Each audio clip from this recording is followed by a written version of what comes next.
რატომ უნდა დავიწყოთ ინვესტირება? ინვესტირება მნიშვნელოვანია, რადგან ის გვეხმარება ფულის გამრავლებაში და მომავლის ფინანსურ სტაბილურობაში.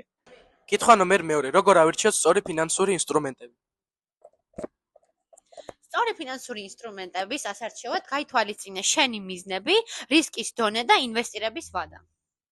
კითხვა ნომერ მესამე. რისკების მართვის ძირითადი პრინციპები. რისკების მართვის ძირითადი პრინციპები არ ჩადო ფული მხოლოდ ერთ აქტივში, განსაზღვრე რამდენიც დაკარგვა შეგიძლია, რეგულარულად გადაამოწმე ინვესტიციები, ინვესტიციას ემოციების ნუმართავ, შექმენი გადავდებელი ფონდი. კითხვა ნომერი 4. ინვესტირების საფუძვლები. პირველი, მიზნის განსაზღვრა, რასაოდები ინვესტიციისგან, მოგება სტაბილურობას თუ პენსიას. მეორე, რისკის შეფასება, დაბალი თუ მაღალი რისკის აქტივები. მესამე, დივერსიფიკაცია, ფულის განაწილება სხვადასხვა აქტივობებში. მეოთხე, გრძელვადოვანი ხედვა, ინვესტიცია დროით იზრდება, არ იღევო მოკლევადიან რყევებზე. კითხვა ნომერი 5. საშუალო მოგება ერთ წელში.